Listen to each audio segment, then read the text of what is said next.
Hello, everyone. Welcome back to Brain Muffin at the Movies. And with Star Wars just 2 months off, of course, we have more Star Wars news. And it looks like the lamestream media might sort of be catching on. Or are they? So here we have from CNET.com, the digital domain. The new Star Wars trilogy is worse than the prequels. Commentary: 4 lessons Disney failed to learn from Lucas at his worst. Oh, yeah. See, that's something the new ones don't have. Oh, well. I don't like saying it's coarse and rough, and it gets everywhere. It's one of the most painful lines in Star Wars Episode 2, Attack of the Clones, I will say. Yeah, that and the supposed love between these two. It just never really felt like it was working. It's no wonder after so many terrible creative decisions in that prequel trilogy. I forgot that. Awkward hand stroking, yeah. That so many fans are excited when Disney tapped the rock-steady J.J. Abrams to take the lead on the new trilogies of Star Wars movies. Unlike George Lucas, Abrams can write the dialogue that isn't excruciating, and more importantly, he's proven himself a gifted guide for large franchises with untapped potential. Mission Impossible I might give you, but not Star Trek. And Cloverfield... Is that really a franchise? It's really one movie and a not so great one. And yet, as the Disney Star Wars trilogy draws to a close, I find myself generally longing for the days of the prequels. What I'm feeling isn't nostalgia. It isn't ironic love for schlocky cinema that animates prequel memeing Redditors either. Okay, what I'm missing is the daring. No one can say George didn't swing for the fences with his prequels. That's true. Now, he always had to do something different, always. I say that, yet in the Return of the Jedi, we get a second Death Star. He basically, by then he sort of makes the movie he wanted to in the first place, but not quite. After all, the same experimentalism that gave us Binks and the Sand dialogue also gave us the iconic Darth Maul duel. So this is why I think, I keep going back over and over and over again. If George would have had that creative team, if people would have said no, if someone would have said, hey, George, this dialogue sucks, we need to work on it. This scene's horrible. Very few of those people were around by the time we got to the prequels. Many of them weren't around for Return of the Jedi.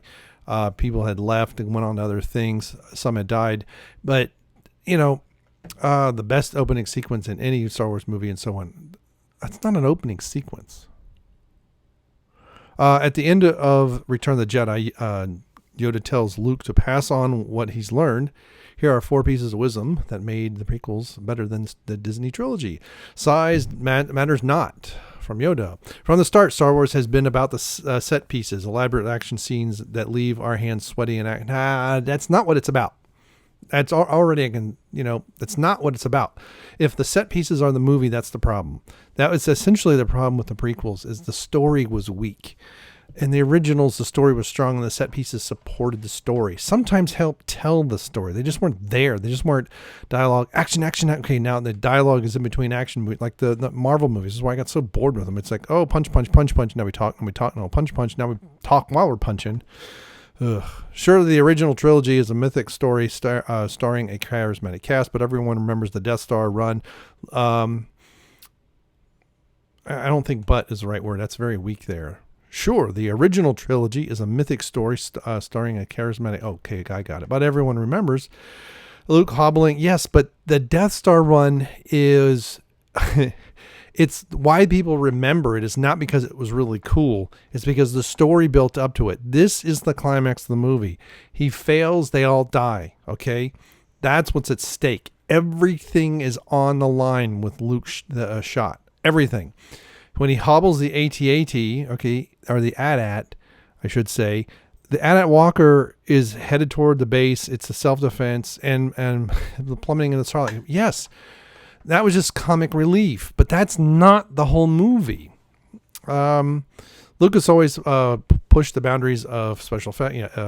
I guess that's visual effects, both practical and digital. Despite his ambition, he understood that the best set pieces weren't always the biggest ones.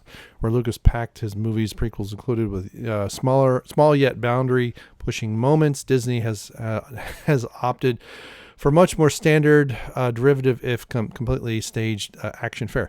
Yeah, they have, and that's kind of weird because that's where you started in this diatribe. But again, George broke all the rules in '77, and reestablished the the action movie, not just with Star Wars, but and really Indiana Jones is more of the serials and action oriented movie, and that's essentially what they've turned the Star Wars into. There's a little bit of an overarching story with Indiana Jones films, but not much of one. Nothing like in Star Wars. So compare, for instance, the space chase involving Obi-Wan and Jango Fett in the Attack of the Clones with his first flight of the Millennium Falcon and Force Awakens. Nearly 20 years separates these two scenes, and the acting in Abrams' installment is uniformly stronger.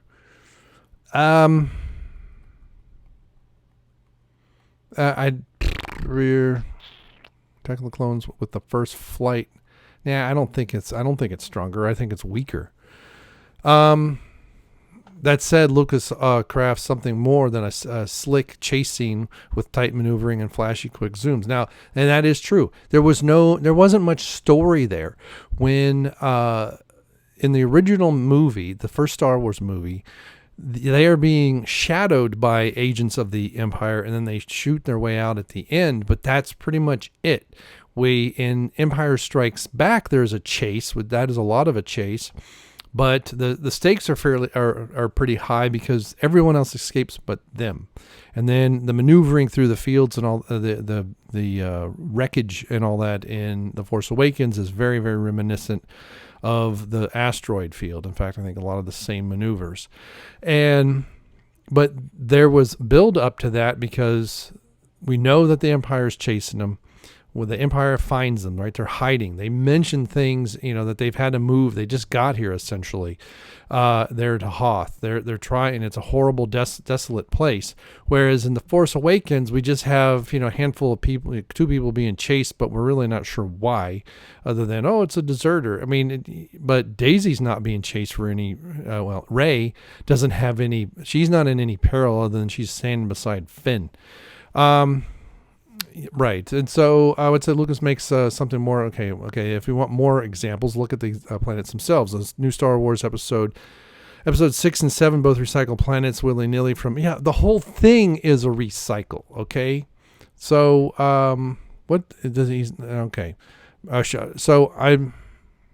He said 4. So do we have 4 bullet points? Yes. And this article's kind of long, so I'm skipping ahead. Show No Mercy, Darth Sidious. Yes, I want to talk about the plot armor. Plot armor is a tongue-in-cheek name. Okay. The effect of plot armor is that over time the movie begins to appear. Yeah, guns down a million bad guys while every bullet fired at him misses by inches. Okay, so celebrated writer Kurt Vonnegut put it simply in his advice: writers be a sadist, and George Lucas is, in a good way. Anakin's master Qui-Gon Jinn gets killed in the Force, in the Phantom Menace, and Darth Maul, the coolest guy, gets bisected. Yeah, he shouldn't have been killed then. That should have been the ultimate. Darth Maul should have been through the entire prequels, and taking him down should have been the last piece that pushes Anakin to the dark side, and then him confronting Kenobi is basically like they did. That was pretty good, but that should have been what pushes him. We shouldn't have had anyone else. That should have just been the only bad guy. Okay, Anakin's mother gets tortured. Yep, Anakin. Okay, the prequel trilogy is a bloodbath. That's true. A few meaningful deaths in Disney trilogy. Well, it's Disney. They're not going to have anything. Intentionally parceled out for the maximum emotional heft. One of the original 3 cast members killed off at the climax of each movie so far, and no one of such substance gets off the side. So, right, they're the only ones that seem to die, other than random people, the randos and the paper bombers that we have no emotional attachment to. Kenobi, when he sacrificed himself, we have this big emotional attachment through Luke to him. Some fans might point to Snoke's death as a significant effort to surprise fans, but most of the meaning of that scene emerges only in the context of the Vader-Palpatine relationship that's so clearly playing against. At the end of the day, we never knew anything of note about Snoke. That's true. Ditto Captain Phasma. Yeah, I don't know if she's in the movie 5 minutes. This pattern might change. I don't expect it to. And this is why they're bringing out Lando for this next one, and I'm like, good grief. Are you gonna? Well, they've already kind of turned him into a laughing stock, making him a robot sexual in the Solo movie. The fear of loss is a path to the dark side. like any movie for losing money. That is true. And they lost quite a bit with Solo. At least they'll only admit that it's a minimum of 80 million because that's what they'll admit to. Poor returns, and it's likely why Solo was plagued with top-down micromanagement in the first place, including giving the axe to the talented directors to hire Ron Howard, a solidly paint-by-numbers studio director ever since A Beautiful Mind won the Oscar. When Lucas famously said, "If people don't like my vision, they don't have to see it," mentality Disney. Right. They try to make it the more inclusive nonsense. And the toys rot on the shelves. There's your inclusivity. Even Rian Johnson's Last Jedi, which fans largely exonerated. I cannot read today.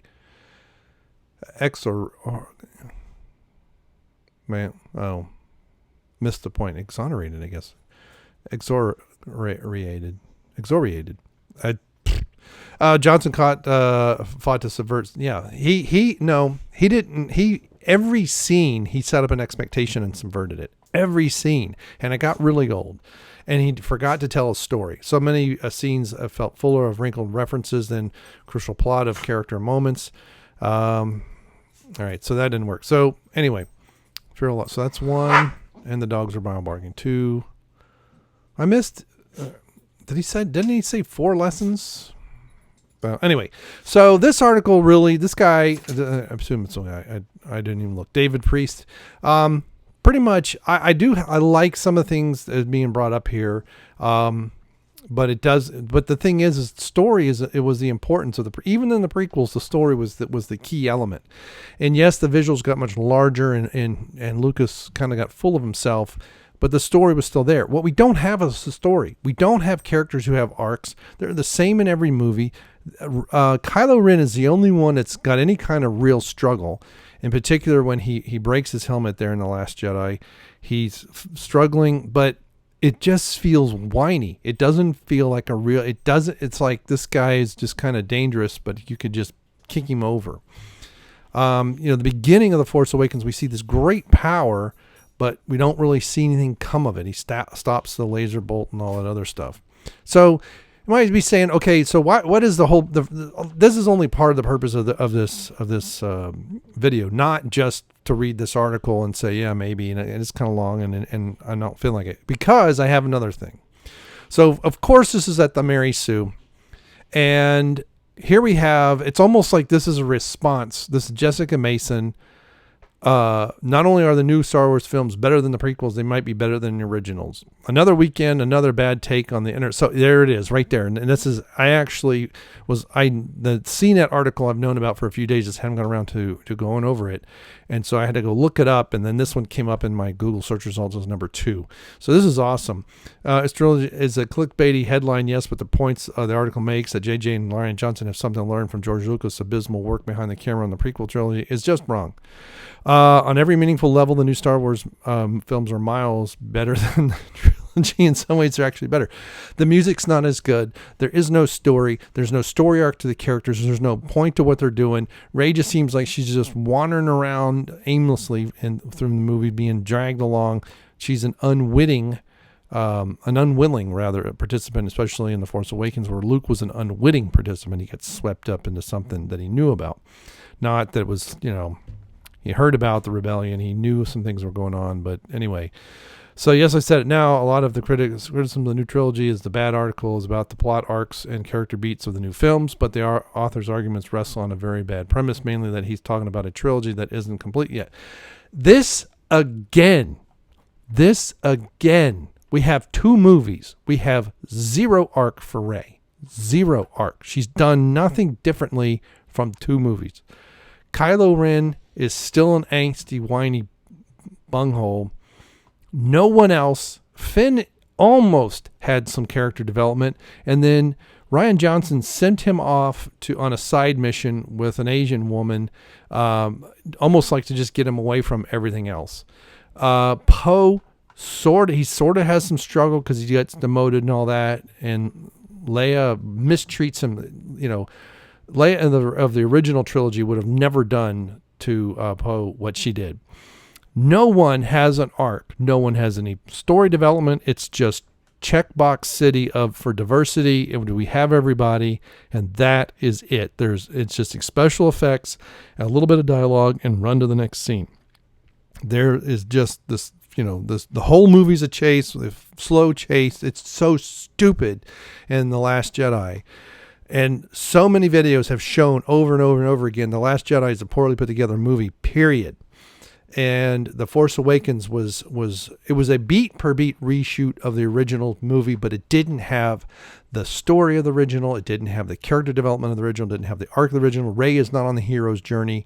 The closest person on the hero's journey is Finn. Okay. And even he is being shackled because he's man. I know he's a black guy, but he's a man, so he can't win. That is the only character that is on that. Well, the hero's journey. You have, Poe Dameron, who's just a hotshot pilot, and he has some diversity in Last Jedi, but I don't know who he's supposed to be paralleling along the way. We have no scoundrel who's going to fall for anybody and soften his heart. You don't have a strong leader that is used to having their way, like Leia, and goes toe to toe against Vader. And in some ways, she's a little bit more milquetoast than The Empire Strikes Back, but she's starting to soften, but she's still not willing to give up her friends. She doesn't give up the where the rebel base is in the first movie. She doesn't give the Vader anything in The Empire Strikes Back, and in The Return of the Jedi, she gets to lead the ground troops in an assault and take down the power grid essentially for the deflector shield. So there is no arc. All right, so sorry, dude, but you can't criticize Rey's arc for being unfocused if you don't know where it's going. We should have an idea where it's going, but we don't. She doesn't need to train. The only thing with Rey that has a bit of an arc is, who is she? That's it. She's perfect from the start.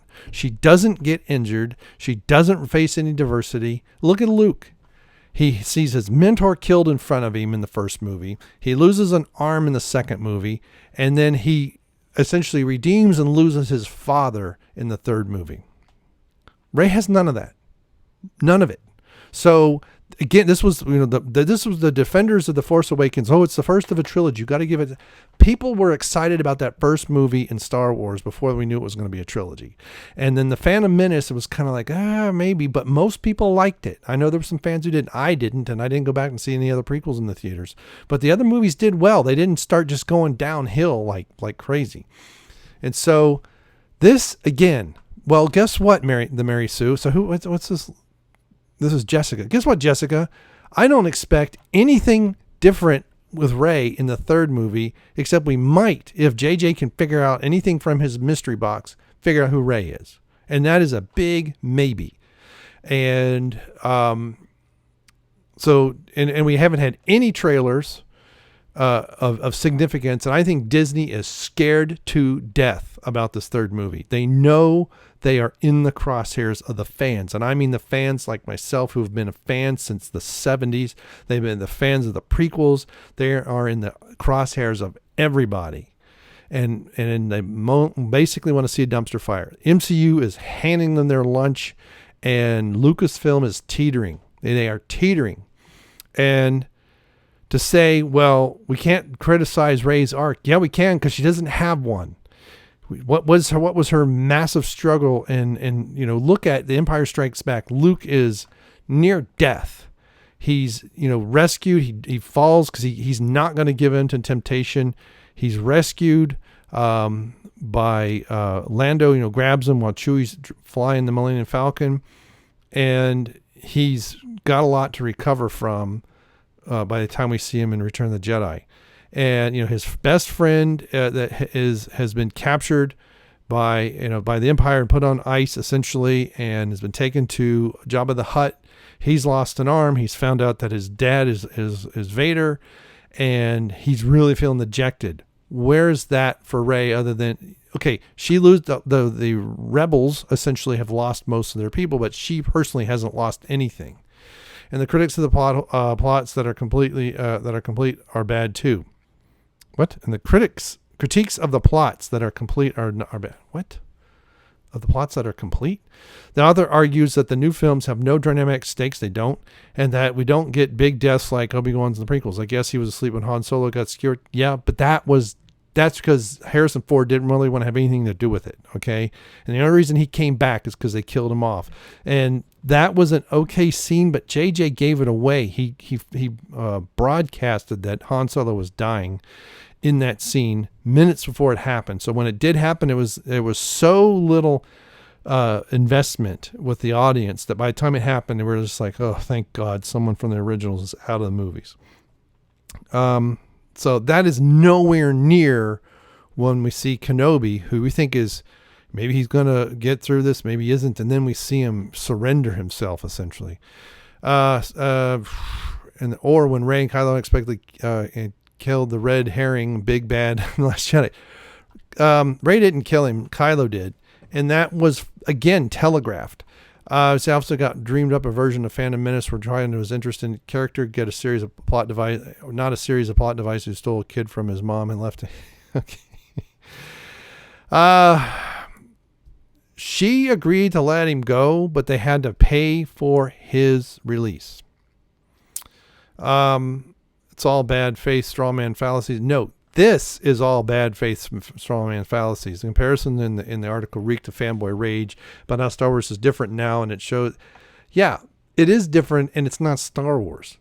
Star Wars is about large themes, big mythological, legendary ideas that go back in many cultures, back hundreds and sometimes thousands of years, and this is that was a modern day expression of that. And this is a modern day expression of nothing. It's okay. I guess it is in many ways. It's vapid and it's very shallow and it's empty. And I guess that's what you're supporting here. The prequel trilogy was essentially bad fanfic made independently by a man who didn't care about the emotion, plot, or impact. It doesn't feel like a fanfic as much as the new stuff, and the new ones are. They don't care about emotion, plot, or impact. Impact's the only thing they care about. Boom, boom, boom, big explosions. They were boring 2-hour-long toy commercials with wooden dialogue. I'd say clumsy dialogue, terrible acting. Now, I will say Natalie Portman wasn't that great. That used a nascent, just to place characters in environments that looked as lifeless and fake as possible. But here's what you don't seem to know, is those were early digitals. Okay, I will say that. But many of those environments were models that were scanned. They were very large models that were scanned. And Peter Jackson used many of those same techniques, but to better effect in the Lord of the Rings movies. In fact, he made miniatures so large, they called them bigatures. But a lot of these things where they move through the camera, the orc village and, Sauron's tower and all that. And even, Isengard and all, those were miniatures, if you say, but they were like 3 stories high, but they weren't made in the computer. They were animated and they got different things in the computer. And George Lucas did something similar. Now, why I think they made the biggest mistake is they made everything drab. And so they had to be digitally faced in the computer. So the material layers and all that had to be put down. I think they should have painted them and then scanned it in. It would have been better, as opposed to being just, off-white and very bland, the lighting was very uniform, as opposed to color them in, do the lighting like you want, and then blend it in. And I think it would have been better. That's more what Peter Jackson did. The new Star Wars films, including Rogue One and Solo, get back to the solid filmmaking. Rogue One got the closest. Solo is just a mess. I tried watching it and I couldn't. And you have a cosplayer pretending to be Han Solo in that, and Alden Ehrenreich just did horrible as Han Solo.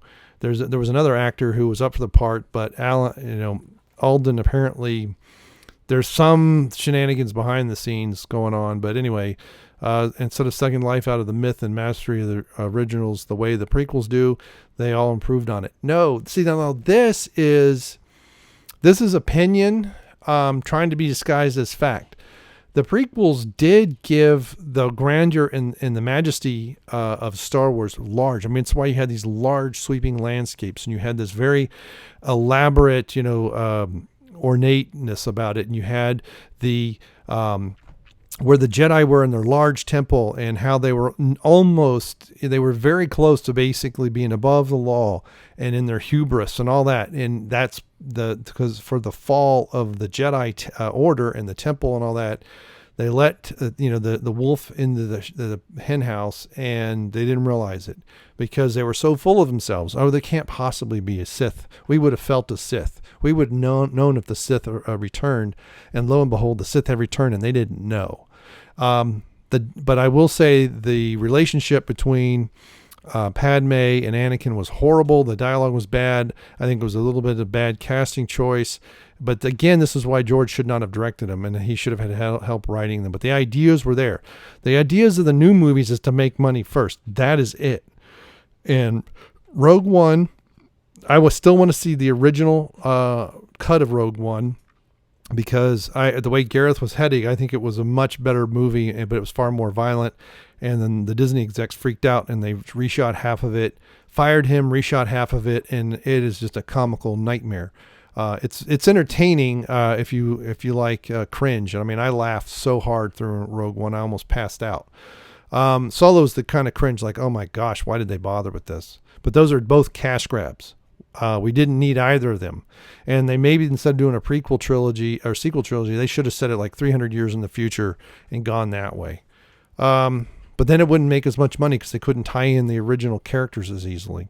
And look, they're starting to lose money, and the toys don't sell. And the new toys out now for the new movie, what few there are very crappy because they know they're not going to sell at high prices. So they're very cheaply made, and they're inexpensive, and they're still not selling.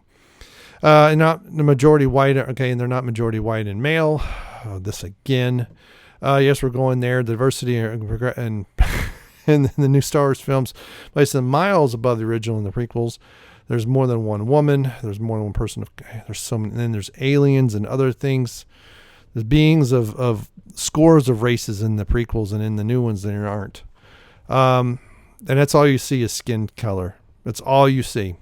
Nostalgia is very kind. Is very kind to the original Star Wars trilogy. It's kind to everything. We also love something, and I believe we do. I do love the old films. No, you don't. And appreciates flaws. Nostalgia it's not Stockholm syndrome. Just the Force belongs to everyone, just like the boring myths and rules of the old Jedi Order to be destroyed. So does the idea that George Lucas. Okay, the Force doesn't belong to everyone because you have to be Force sensitive. This is really brought home in the Splinter of the Mind's Eye book. That was a possible follow-up to Star Wars. Now, there's no Han Solo in that. But even with their crystals that were enhancing the Force powers of people, if you weren't Force sensitive, it was just a pretty gem. It didn't do anything for you. You had to have Force sensitivity to utilize it effectively. But it was J.J. Abrams, perhaps importantly, that got it all worked in Star Wars and improved it. Okay, here's the thing.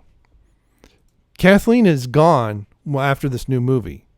And if this movie does not do well, she's going to be gone with disgrace. If it does okay, she's just going to gracefully bow out, and they'll just let her retire, and you can put that in air quotes. She almost got fired last summer, but no one wanted the job. And JJ came back very reluctantly. I think this is why you see JJ now over in the DC universe, because they know Star Wars is dead. This movie could bring in $3 billion, but it's not gonna. But it doesn't matter how much it brings in. The brand is dead. The toys do not sell. They sit on shelves for years. They don't even sell in the bargain stores. Of course, she's got red hair, fake red hair. But sorry, Jessica, but you don't provide any better arguments than the other guy. The other article I have problems with. I have problems with this article, but the points are being made.